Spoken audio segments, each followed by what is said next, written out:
Hey, what's going on, guys? Welcome to Disciple Live TV. My name is Don Spivey, full patch for Disciple Christian Motorcycle Club, and you're watching Disciple Live TV. We do this every Tuesday night, 10 p.m. Eastern Standard Time. Go ahead and hit like and share. Send this out into the Facebook sphere of influence you have there. Let everybody know that you're watching Disciple Live TV. Spread the word.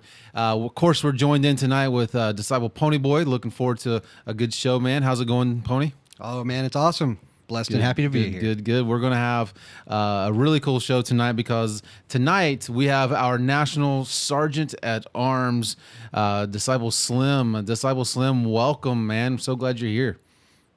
Good evening. Good evening, everybody. Yeah, so it's going to be a good show tonight. Go ahead, guys, and let us know where you're tuning in from.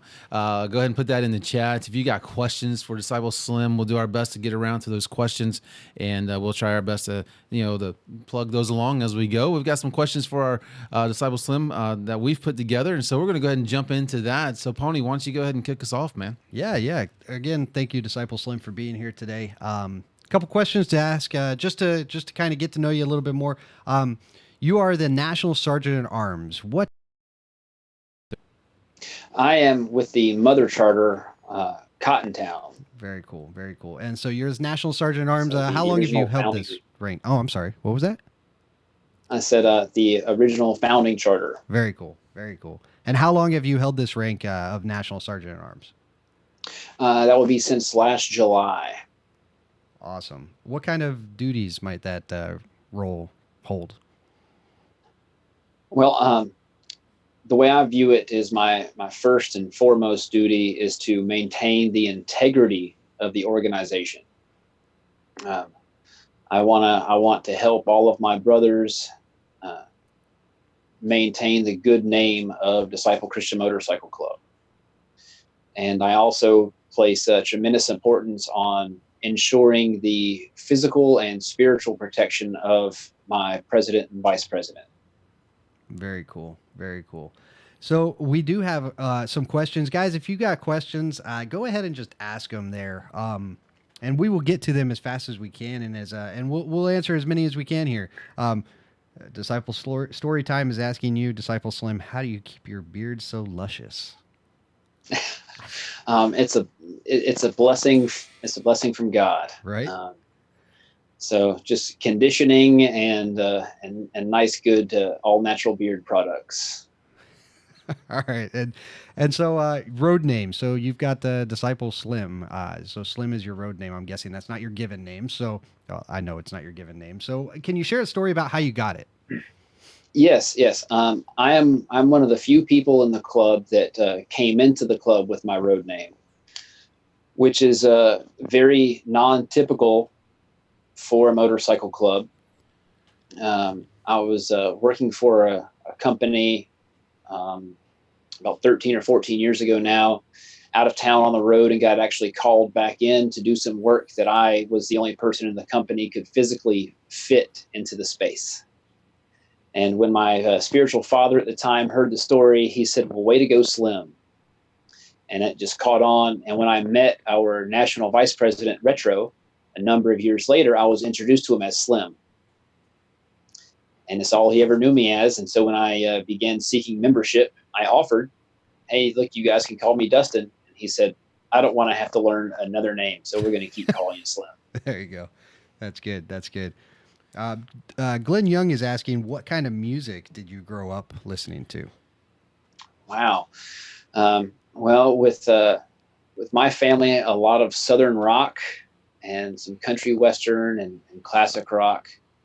I remember AC/DC and Led Zeppelin and CCR and that type stuff when I was really young. Very cool. So, and then my first ever cassette tape that I owned was the Teenage Mutant Ninja Turtles from Pizza Hut. Oh, wow. That's awesome.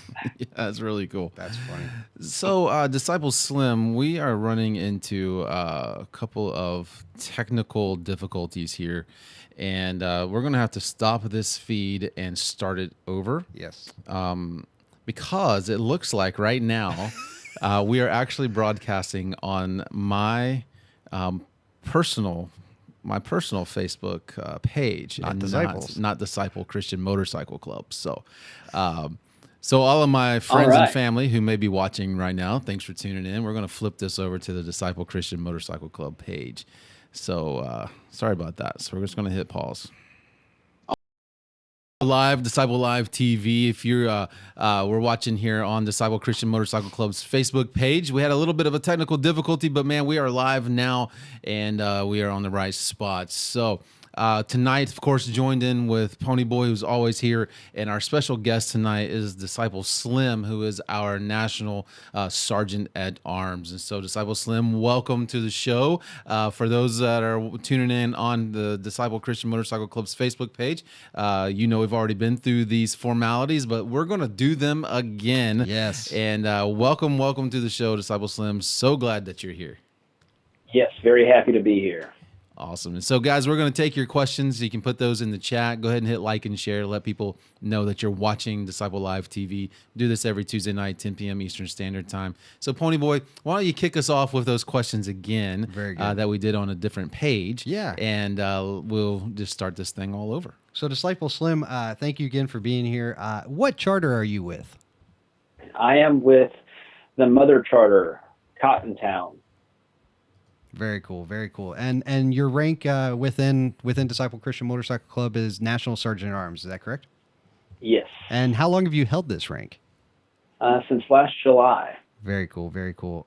What kind of duties may this rank actually hold? Like, what would you say on a daily basis would be some of the things that you have to deal with? Well, on an ideological standpoint, my number one chief concern is to maintain the integrity of Disciple Christian Motorcycle Club. With that, some of my top ones are to protect my president and vice president, both physically and spiritually, which is a big one, and to maintain the bylaws. And so from a day-to-day basis, I handle a lot of internal workings and making sure that the mission and the message is carried on in a good way that carries on the good name of the club. Right on. So a question that I know is going to come up in the chat, Disciple Slim, how did you get your road name? Well, through some life circumstances, my first spiritual father gave it to me because I was the only person employed with a company at a certain point in time that could fit in certain spaces. And I was known by that name for a number of years. And when I first met our national vice president, Retro, he was introduced to me as that and knew me as that for a little over a year. And then when I began to pursue membership, I offered to just go by Dustin, my given name. And he said, no, I don't want to worry about learning another name for you. So you just keep Slim. Just keep Slim. Nice. Well, very cool. And I know we're going to get a lot of questions about the most epic beard in the world. So, my beard, is looking pretty good. Pony's a little scraggly. Hey. Yours is pretty amazing. It's because I ride. Sorry. Thank you. Any good beard tips for guys that ride motorcycles? Tie it up. The wind will beat your beard. It will break the ends, break them off, tear up your skin, chap your skin underneath it. That's really the key, man. You got to just take care of your hair. Go in and get all the nice girly hair care products and just take care of it. Cool. There you go. Now I know. 100 brush strokes daily. Is that what somebody said in the chat? That's nice. Hey, guys, if you've got questions for Disciple Slim, please put them in the chat. If you've got questions for us, we'll do our best to get to those. Pony Boy, any questions coming in that you see? No, not right now. No, not not right right now. now. Okay. So, no, not right Uh-oh. now. No. Well, I guess there is actually. So, Wesley is asking to tell us about the pin in your pocket flap of your cut, or on the pocket flap. I know which one he's referring to. Yes, I keep a pin, a 1-inch button pin it's a portrait of Frankenstein's monster. Yes. I grew up watching a lot of old horror movies, And then I read that book when I was in middle school, and the story just spoke to me. And honestly, after I really found my faith, it spoke to me even more. Just the struggle of man versus his own creation, and finding out that his flesh's desire was something that he couldn't stand, and just some of those struggles. And it's just always spoken to me. You know, on that same line, we've actually got another question that kind of ties into that nicely. Charles Mead is asking to you, for dads, what is the best advice that you could give a man for raising a son? Right. Yeah, that's pretty heavy. I would say for me, the best thing that I have found so far is I try to continually think about ways that I can slingshot my sons beyond me. I don't want them to be limited by my shortcomings. I want them to do better than I have done. And so everything that I try to teach and sow into them and inspire them is not, don't be like dad, be better than dad. Mm-hmm. I like that. Yeah, that's good. That's good. Pony, what would you say to that question? You got a son? Yeah. Well, we're going through some growing pains here with my son right now. No, he's an awesome kid. You know, something that I have found is beneficial is to consistently encourage him and kind of bring things down to something. Explain things to where he can understand them. You know, an example of that would be when they want to quit on when they want to quit on something, like doing their homework because it's just too difficult, or, you know, stop doing something. You know, I explain to him, and I can tie in, and I like to try to tie in my daily work. You know, I do IT for a living, and my job is, you know, my profession that I do is consistently solving problems, right? It's solving problems. People contact us, they have a problem, and I have to solve them. And one time specifically, my son, that I remember very vividly, actually, a couple weeks ago, my son was complaining about his homework and how it was difficult. And I literally had been working on a problem, the same problem, trying to fix it for about 3 or 4 days. And finally, I went up to him afterwards and I said, I just spent 4 days, 8 hours a day, trying to solve this problem. And I finally got it after 4 days. And my son was like, wow, that's a long time. And, you know, just explaining to him that it's like, you know, other people could have figured this out, but you have to continue to just work at it and just don't give up. And so, you know, what I try to teach him is not to give up on things, that he can do it. He just needs to keep on trying. That's good, man. Awesome. Slim, how old is your son? Or Well, I've got a 9-year-old daughter, and then I have a 7, 5, and 1-year-old sons. Nice. 7, 5, and 1.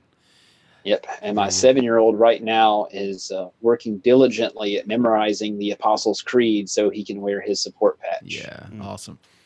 Awesome. My son is 18. My daughter just turned 17 yesterday.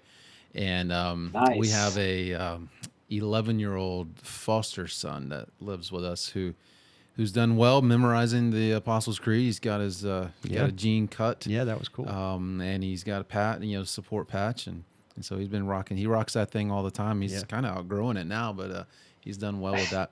Man, those are great answers to that question. One of the things I've always done with my son and with my daughter as well, like when they got to middle school, as they transitioned from middle school into like 9th grade, high school, I wanted to make sure I got them in a third world environment.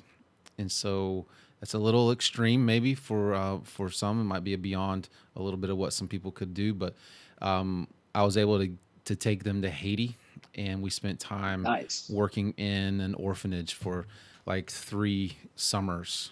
And I think that really gave them a perspective on what the majority of the world really looks like. And so that was a really turning point, I think, for them. Really got their attention. So. You know, Don, I remember also you said something that was it was awesome to hear. When you used to drop your kids off at school, you always used to tell them something, right? Yeah, man. So our lives, we try to live our lives as missionaries all the time, no matter what we're doing. So I would drop them off at school. I would just say a simple phrase: "Have fun on your mission field today." and that seems to have stuck with them. And so, years of driving to ball practices and all that stuff as we do as parents, and just praying for coaches and praying for teachers and praying for friends on the team and parents and things like that. Just trying to give that perspective of life to them. So that's been something that we've tried to have all the time, part of our life. So that's been awesome. good stuff for us. If that works for you guys, I hope it does. Hope that works. If you can get your children in a different environment, I think that is a good thing. So it's been good for us. I mean, I think that culturing ourselves and our children. I've been very blessed to be able to interact with several folks from South Africa and folks from Belgium and from all over the U.S. and expose my children to a lot of different cultures and people that have grown up in different places, to let them know that, hey, listen, there's a whole other world out there, and it's not all like this. Yeah. Right. Yeah. And I've also tried to not hide my mistakes from my kids.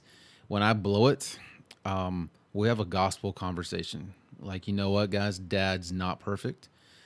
Dad fails just like you do, and Dad needs Jesus just like you do.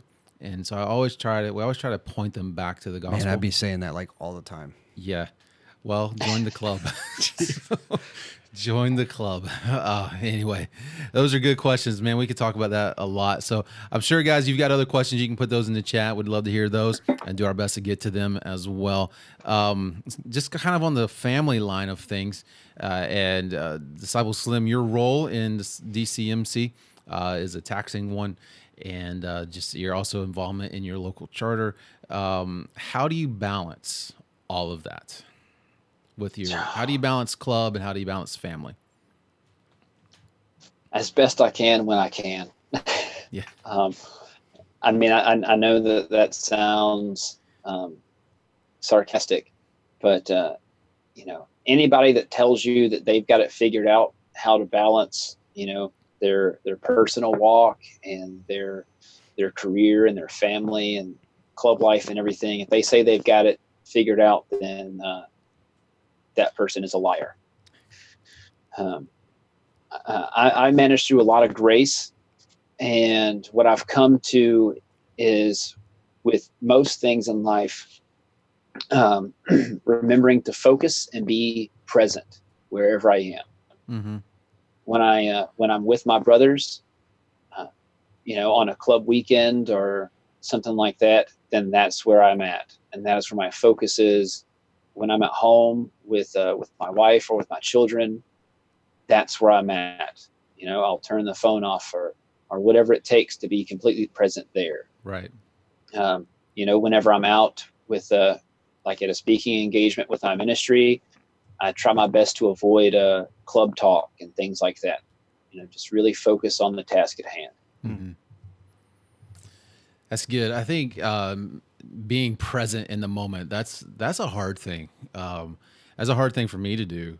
I know. How do you have any tips or any ways that you do that, or is it just something just going into it, you think about it, or is it just you've been doing it enough? Well, I think there are times that it's easier than others, and the times that are easier are the times that I've really tried leading up to events to be at peace.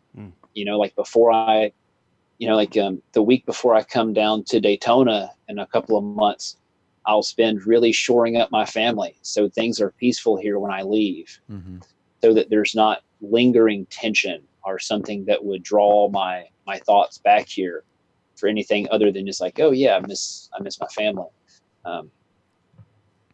And I think that's a lot of it is, when I hug my brothers and bros goodbye to go home, we're at peace and we've got stuff settled to where I don't come home and toss and turn all night thinking about that. I can just be home with my family. Right. So, I said, sometimes it's easier than others, but you just do the best you can to be at peace and leave situations complete. That's good. Very good. Very good. We've got some questions here, man. You guys are doing awesome here asking some questions. We will try to get to as many of these as we can. That's for sure.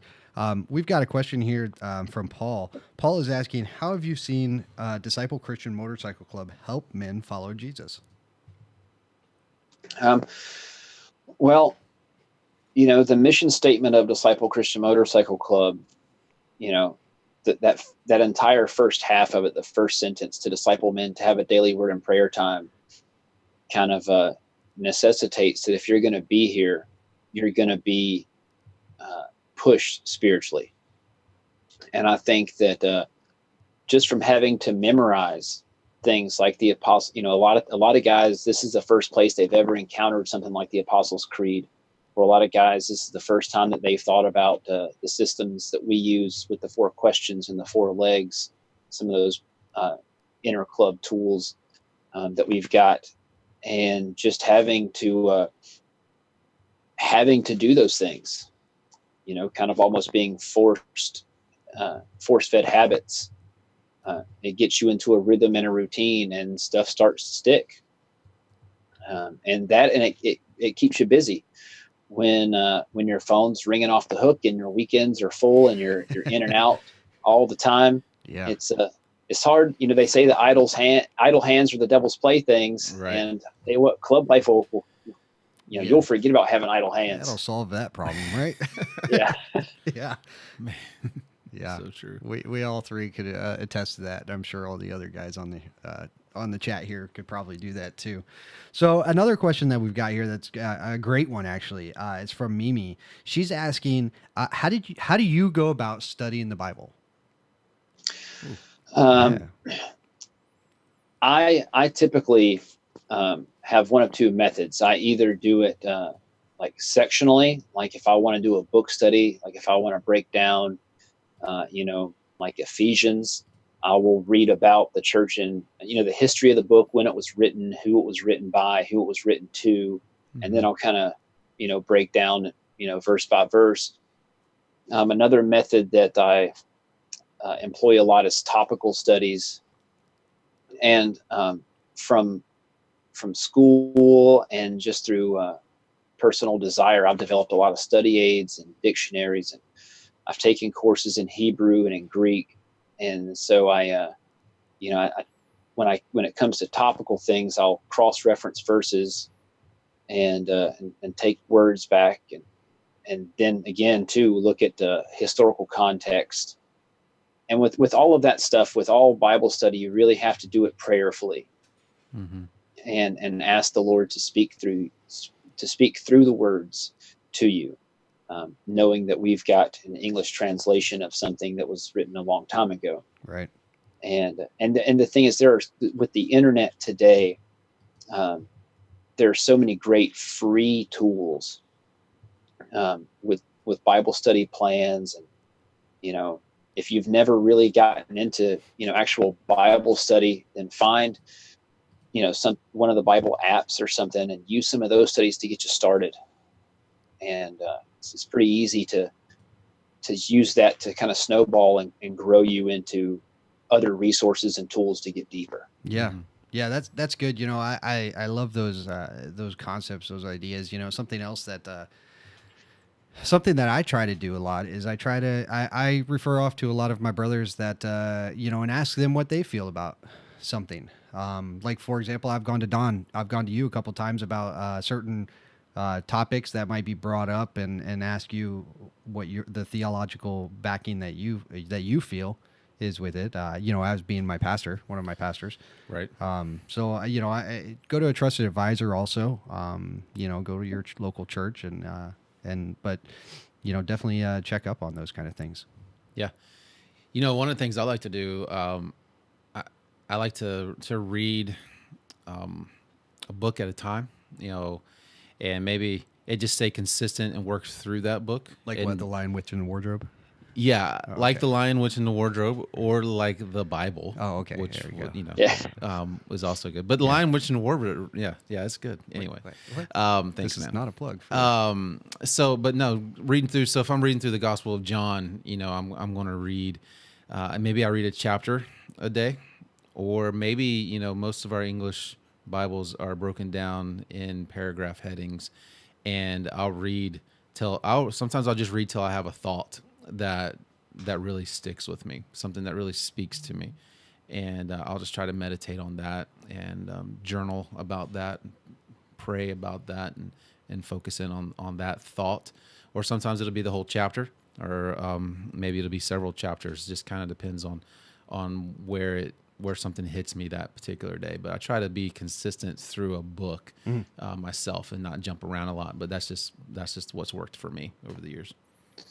Yeah, and going through books like that, you know, like I was saying, you know, when I do my book stuff, I think it helps you develop a systematical way of thinking.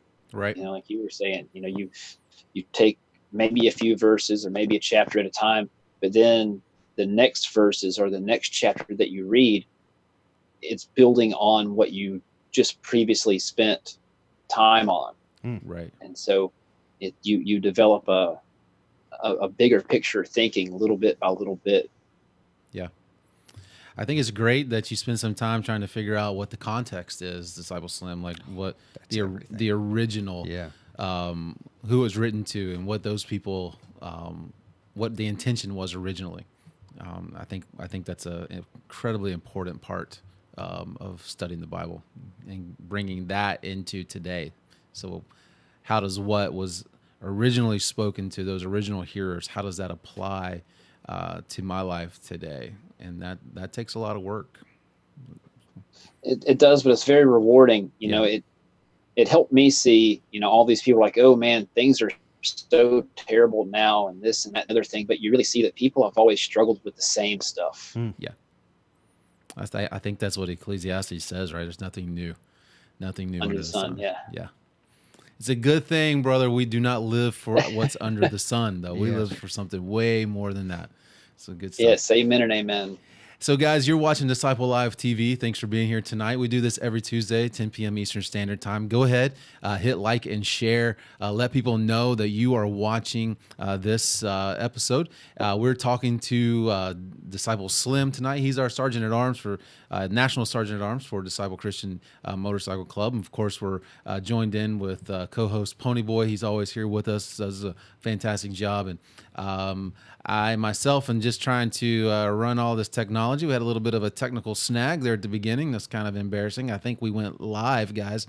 We actually broadcasted live for the first couple of minutes on my personal Facebook page, which is kind of... Are you trying to get more friends? I need more friends. Is that what it is? I just need more friends.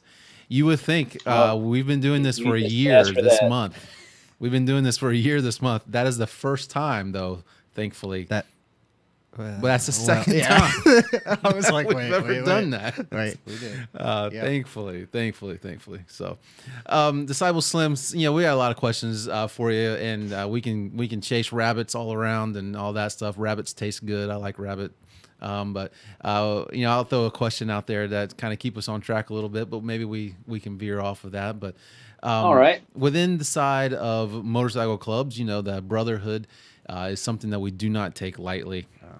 And can you tell us an example of when you've experienced Brotherhood inside DCMC?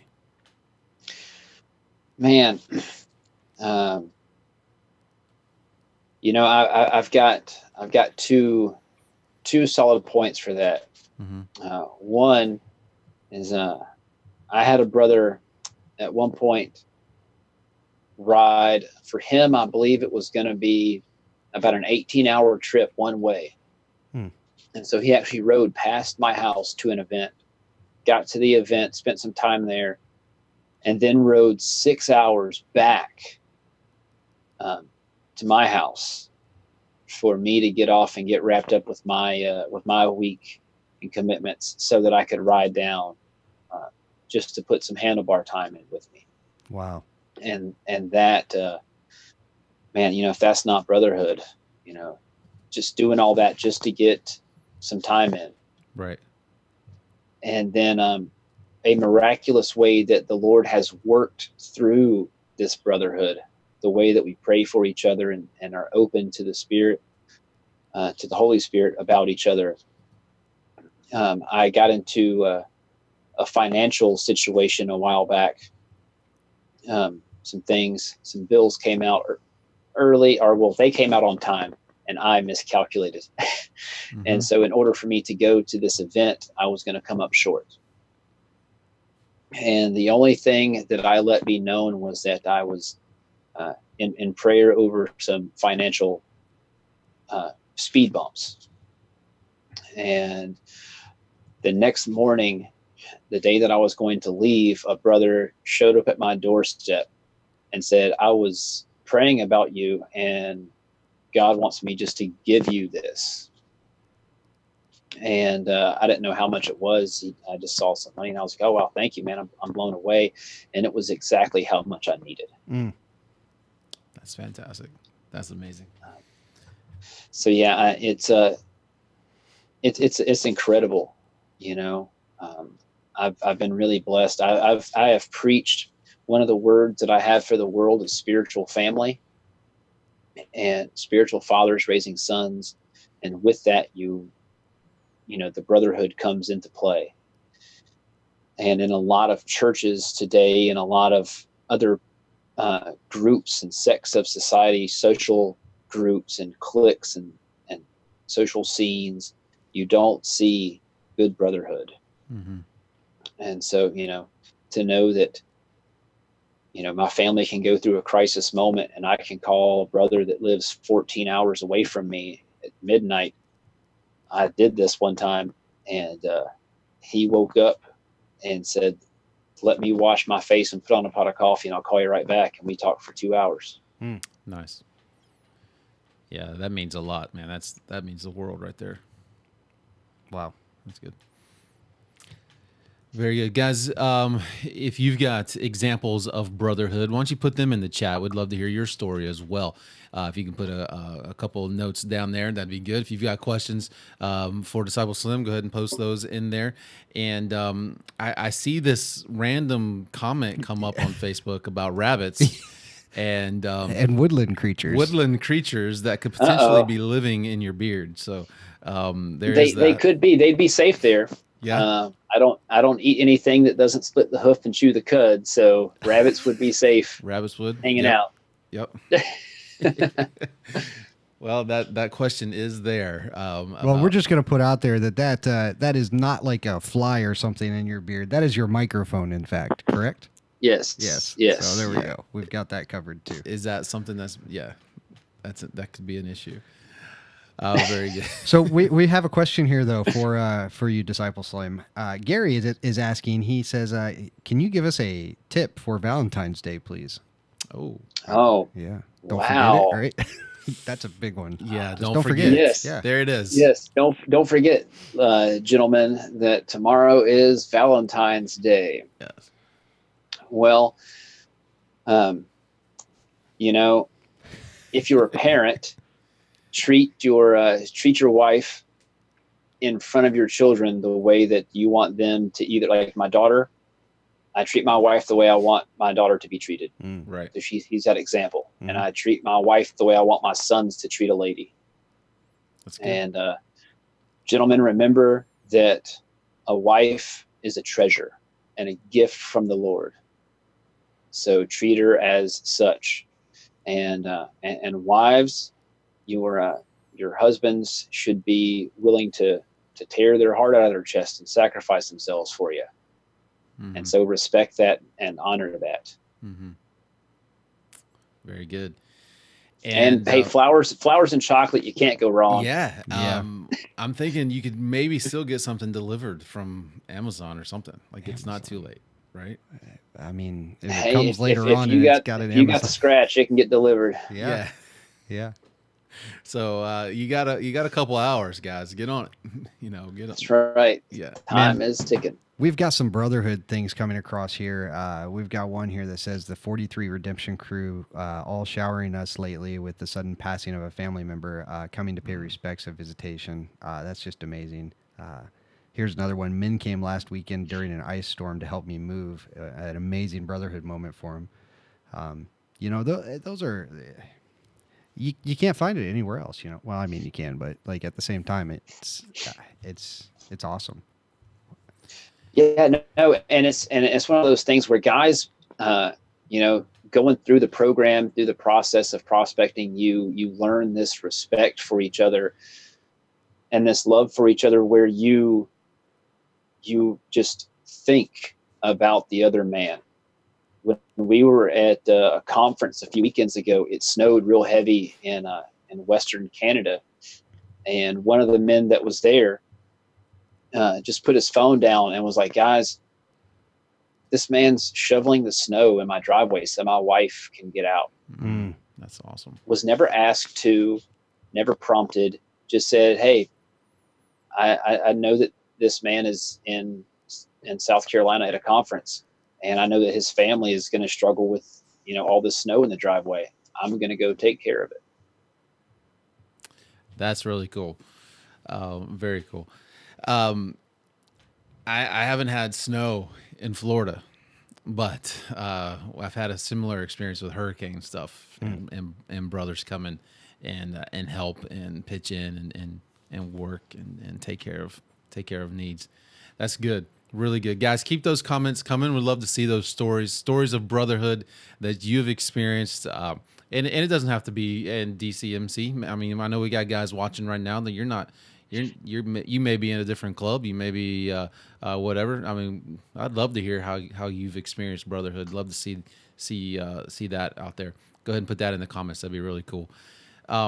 Disciple Slim, can you share with us, maybe something that's changed in you since you started supporting Disciple Christian MC?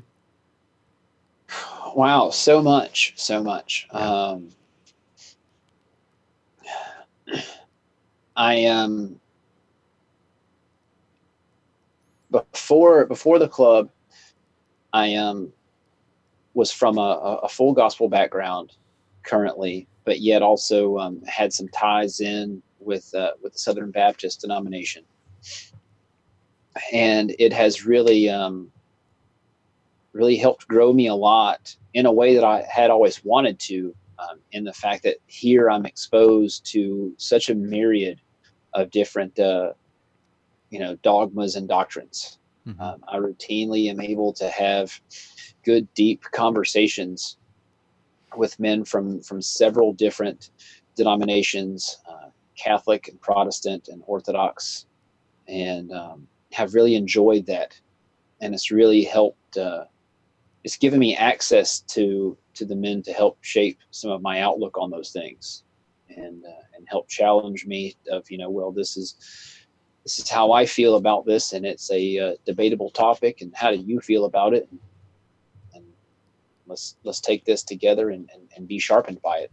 And so it's definitely helped me maintain openness and become more open and a deeper thinker. Yeah. There's something about iron sharpening iron, right? Like I'm being able to have a good discussion with guys and bounce those ideas around like that. That's been helpful for me too. I think I've experienced some of the similar things as what you're saying there, for sure.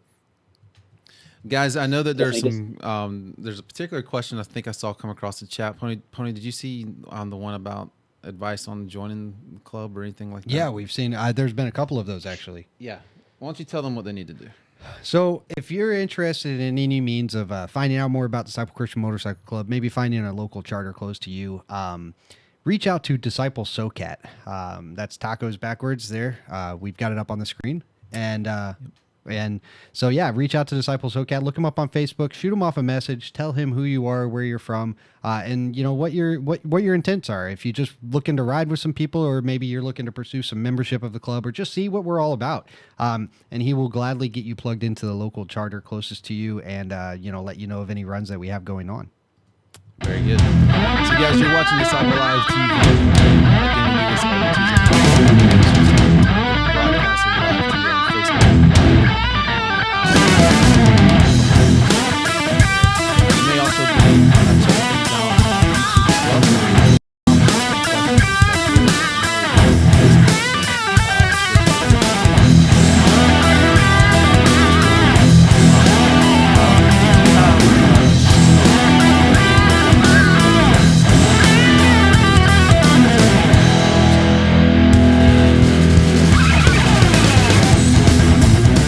well. You can pick up shirts and what have you. So I want to let you know about that. And so I'm just going to turn you over to a quick little commercial break.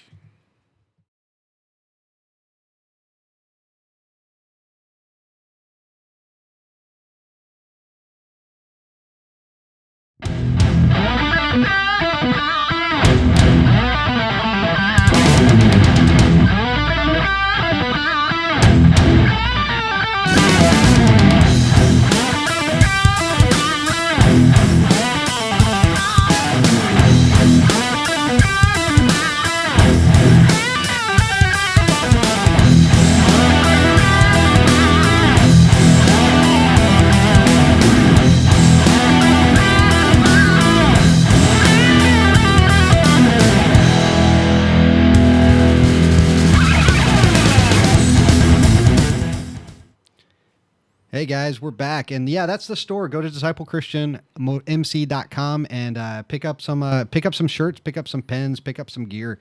It all goes to a good cause. It goes to help us spread the mission.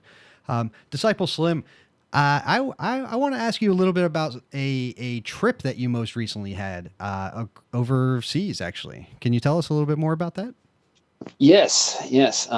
We had a group of men that were supporting, really prospecting in South Africa, mainly in Johannesburg, and in Disciple Christian Motorcycle Club, we don't give patches to men that we don't know.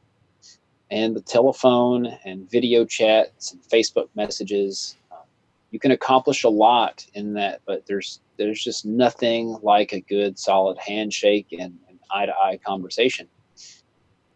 So myself and another brother flew to Johannesburg for 5 days and got to ride on the wrong side of the road and experience South African club culture. And it was amazing. Solid guys. The club culture over there is pretty different from here in the States. But, we got to go to some events and see a lot of clubs all coming together, having a good time. They braai, which is similar to our cookouts or barbecues. Okay. But for a proper braai, you have to have beefsteak, lamb chops, and sausage. Wow. So 3 kinds of meat. And we did, I think, like 6 braais in 5 days. Wow. And so, yeah, my protein count was like off the charts. Right. That's awesome, man. That's good stuff. But it was delicious. It was delicious. And our new brothers over there definitely took very good care of us, let us ride fun motorcycles on fun roads. And it was neat to see the similarities in the people that ride, because it's just in their blood. I met folks from several different clubs, some clubs that we have here in the States, some clubs that are only over there. And no matter their background or family culture, they still just love to ride. Mm-hmm. That's awesome. That's awesome. Yeah, we've talked to quite a few of those guys over there. I actually think I talked to you live on one of them, or over Marco Polo at one point in time, which was really cool. Man, those guys are a great bunch of guys. If you guys have not, if you're involved in Disciple Christian Motorcycle Club and have not reached out to some of those men over there, go ahead and do that. They're awesome, awesome individuals. In fact, I've heard some crazy brotherhood stories about some of those guys that you just got to pick up the phone and ask them some of those things.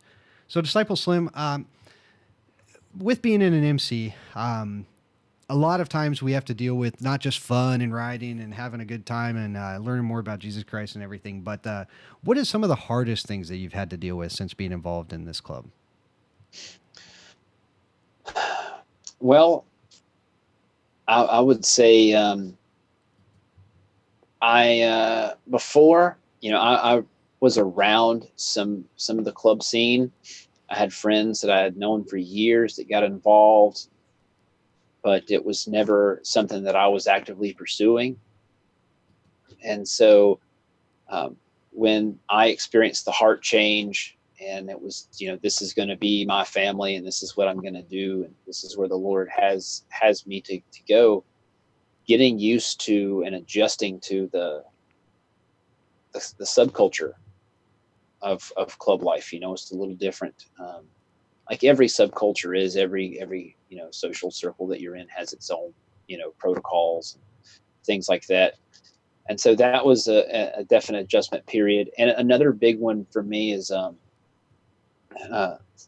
when I lose brothers. Mm-hmm. In a way, I never lose the brothers, because I can still talk to them, but it's a definite change in the relationship. It's like when somebody, moves to a different school, or, moves across the country or something. You used to see them and talk to them all the time, and suddenly, you can still pick up the phone and call them, but it's just not quite the same. And that's definitely hard. Right. So, talking about subculture and these different experiences, what would you say to somebody that doesn't have an MC background? How would you tell them to adjust, or what would you advice that you could give to them? Well, one of the things that has always attracted me to the club world is the level of respect. Mm-hmm. And whenever we have new supporters come in that don't have a lot of experience around club guys, I always tell them to lead with respect. There are a few widely known kind of protocol rules, but for the most part, the protocol, man, is just to be respectful. Do everything out of respect. Give respect and get respect. And so I think that if you just take things slow and think before you act, and treat others like you want to be treated, and respect them, that'll take you pretty far. Right. Yeah. What do you say to guys that maybe interested in DCMC but don't have a strong Christian background? Maybe they got a club background but no Christian background. Yeah. Well, I think that psychologically speaking, they say that once you do something 15 times, it becomes a habit. And so whenever I've talked to guys that come in that are in that exact, scenario, I tell them to use the tools that we have, we've got the 4 legs, daily word and prayer time, daily worship time, fasting and sowing, and just work those things and make them habit, even if it's just, a verse a day or Proverbs with a day. You don't have to start big, you don't have to go out and start buying commentaries or something like that, man. You just get into the word on a daily basis. If you can do that for, 15 days, the same time every day, suddenly you got a habit, and you'll start missing it if you don't do it. Right. If you get into that small habit of just praying for your meal every time before you put something in your mouth, thank God for it. Before you know it, it's a habit and you can't stop praying. Mm-hmm. It doesn't have to be anything big. Baby steps. That's a good one. The whole praying before you eat. I've seen that even with my children. We try to always make sure that we pray before we eat. And there was one time not too long ago actually that we I don't know what was going on, but we just decided to start eating. I don't know if we were talking to people or I don't even remember where it was, but I remember my son saying, "We haven't prayed yet." And it's like, that's a good learned behavior that he understands. And so I like that. That's good. Disciple Slim, there's a question I see on the chat about not coming from a club life, but you coming in and learning how to ride, like riding a pack. I have conversations with people about that all the time that just not used to pack riding. I had a dude talking to me the other day, and he's like, "Oh yeah, whenever I ride with somebody, blah blah blah, I just do what I want to do." And he's telling me we got to this restaurant, and he's like, "They told me you got to keep up," and he's like, I'm just going to do it. I looked at him. I was like, one thing, man, you're not. It's not safe. Like you're making it a whole lot more unsafe for everybody else by not keeping up. But any advice learning how to ride in a pack? Anything that you would throw out there? Yeah. Well, there's a reason why the newest guys start in the back, so that they can they can begin to understand some things, and they can see, if you put the guys that have never, seen guys ride bar to bar, and put them at the front, then they won't be able to see how to do things. Mm-hmm. So you just tell them, hey, just try to keep up. I tell guys, don't get more than, a bike length or 2 behind the last guy, because you're going to have a tail gunner behind you that's not going to let you pass him. So keep up and, just watch and don't ride beyond your ability. Mm-hmm. And, I know in the case of my charter, most of us, whenever new guys come around, we want to go ride with them. Yeah. And, I love getting out with guys one-on-one, even if they're not comfortable handlebar to handlebar. I'll ride staggered with somebody just so they can kind of get used to, staying on one side of the lane or pull into a parking lot. A lot of people don't realize the benefit of slow speed drills. getting into a parking lot somewhere and cutting donuts until you can drag your foot pegs or floorboards, you know, practice with slow races, things like that. Just being able to control your bike, because all the stuff that you can do at 2 miles an hour and know the weight of your machine when you don't have momentum, when you've got the momentum of highway speeds, it's even easier. Mm-hmm. That's all good advice. Disciple Slim, I don't want to run through our time together without really getting into something that I think is just the most important part of our conversation. I love talking. I love talking bikes, and we haven't talked about what you ride and all that stuff. I would love to do all that, but the most important thing, brother, that I want to get to in our remainder time here is I'd love to hear your testimony. And guys that are watching right now, I mean, a testimony is a story. I'm asking him, want to hear the story about what God has done in his life and how he came to be a follower of Jesus. I'd love to hear those things. Could you share with us some of that? Sure. Well, when I was 15 years old, I lived in a neighborhood, maybe half a mile or so from a church. And I knew a kid that went to the youth group at that church that sold pot. And so there were some Wednesday nights that we used to go up there, and we would meet in the woods behind church before a youth group. But I would buy pot. And one Wednesday, we were out there, and we were still out there when one of the adult guys came out of the church and like called in all the youth. And I didn't want to take off running because I didn't know if he would give chase or something like that. You know, I was 15 and nervous. Yeah. And so I went into the room, and I don't know what they talked about. I know that they were having a youth lock-in that Wednesday or that Friday night. It was like pizza and laser tag and all the cool stuff you did in the mid 90s for teenagers. And when I was leaving the room, a lady tapped me on the shoulder. "You're gonna come on Friday?" Like, I don't have $10 because it was $10 to come. And she's like, "You know what? If you show up, I'll pay your way." And something like that just kind of struck a chord. Yeah. And so I went back, and I had a couple of years when I was really young. My parents had sent me to a private Christian school.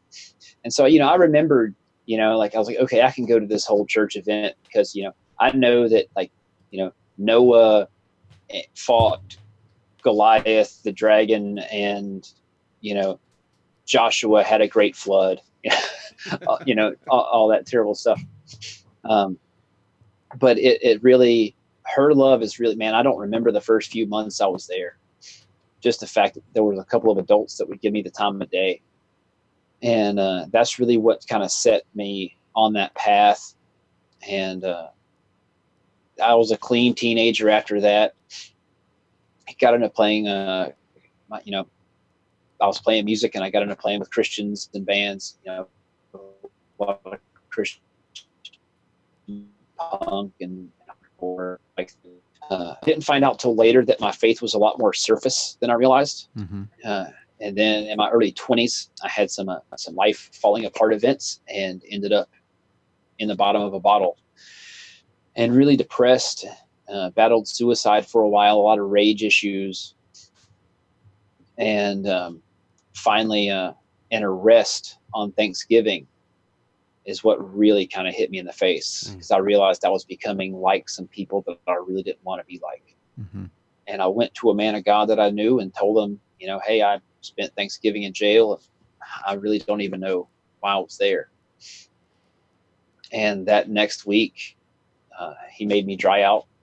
And that next week, he led me through like a spiritual cleansing process and led me through forgiveness of myself and forgiveness of the past. And it was really interesting because he never really pushed a lot of asking the Lord for forgiveness until I was really broken and realized how messed up I had let myself become.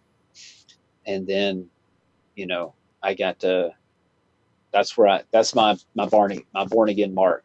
Mm-hmm. It's right there. And since then, it's been a whole other world. Yeah, that's fantastic, man. Unfortunately, there's always those guys in the youth group that sells dope, selling something.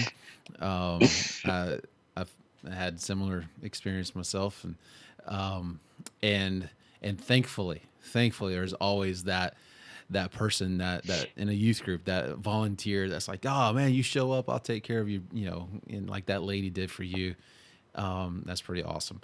And that just reminds me, you never know, man, when just the kindest gesture that you do for somebody, you never know what God's going to do in somebody's life right there. Because that was, there was that. And whenever Doug, that man, was just willing to spend time with me, and put up with me acting like I knew something about God, because I went to a Christian school for a few semesters. Right. And he was like, yeah, no, every time I see you, smell like a distillery and cigarettes. Yeah. But he was still willing to put up with it until I hit my bottom. And so, yeah, just giving somebody the time of day. I've said for years that my initial faith was bought for $10. Wow. Well, that's cool. That is cool. I got a message here not too long ago from a brother that wanted me to ask you a question that kind of actually ties into what you just were talking about. He wanted me to ask you what keeps you going? What keeps you going here in Disciple Christian Motorcycle Club?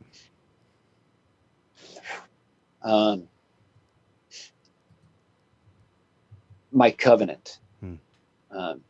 I'm not here for any man in the club. I'm here because when I prayed about this with my wife, I went to a group of men and I said, this is where I'm planting my flag. This is going to be my family. And so for me, the way that I've positioned it in my heart and set up accountability with my wife and people outside of the club, is that I can't leave unless I come and ask to be released. And sometimes that's, when the nights are long and it's tough and it's hard, I remember that this club is bigger than me. It's bigger than any man in it. The number of lives that have been changed, that will be changed in the future, it's going to go on far after I'm, in the dirt. I try to build legacy. And so my covenant keeps me here. And the fact that I'm just a small part of a big pie. Mm-hmm. And as long as I don't allow my pride to well up and think that I'm more than I am, and as long as I remember that I'm not going to be a covenant breaker and I'm going to maintain my integrity, it'll keep me here even when I get frustrated. Those are good words, Disciple Slim. Those are very good words. I really appreciate your time tonight. Yeah. The conversations I've had with you have always been uplifting and challenging, and I really appreciate you coming on and spending time with us tonight. And I know the guys that are watching, they've appreciated that as well. I can see all these the likes and the hearts and all of that flying across the screen right there. It's pretty awesome. So guys, we do this every Tuesday night, 10 p.m. Eastern Standard Time, and we'd love for you to be here and be a part of Disciple Live TV right here on Disciple Christian Motorcycle Club's Facebook page, Tuesdays at 10 Eastern Standard. Disciple Slim, as we just kind of sign out here, I'd love to give you, one last thing. Any other things that maybe we didn't hit that you'd like to throw out at us? I got so many questions for you. Like, what instruments did you play, and do you still play in punk bands? And how long will it take me to grow an epic beard like you? There's so many things I want to talk to you about, but we've pushed our time.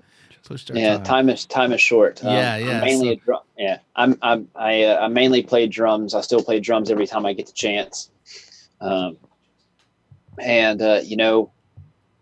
It's kind of tongue in cheek, but I tell people that if you can make your number one rule to be awesome, and then live by that rule, stuff will work out. Yeah, very cool. Just be awesome. Just be awesome at whatever you do. Yeah, just be awesome. Just be awesome. Do your That's my number fantastic. one rule. And you know, as far as growing your beard out or whatever, man, that's all genetics. It's whatever. Yeah.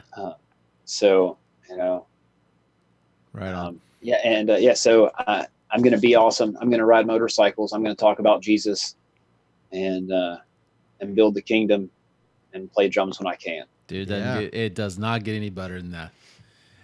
Riding motorcycles, talking about Jesus, playing drums, and just being flat out awesome. That's right. So That's good. right. Disciple Slim, would you mind praying us out, and you do that, and I'll play the outro video, and we'll be done for the night. Awesome. Okay. Lord, thank you so much for blessing this time. I thank you for the opportunity to be used in this fashion, and I thank you for pouring into me the things that you've poured into me. And I pray that everyone that sees this is able to take away something of you from it.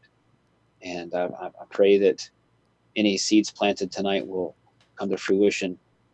And I pray blessings over the men that make this possible, that make this happen. And I pray that we all have a great season of life and the next season as well in you. In Jesus' name we pray. Amen. Man. Amen.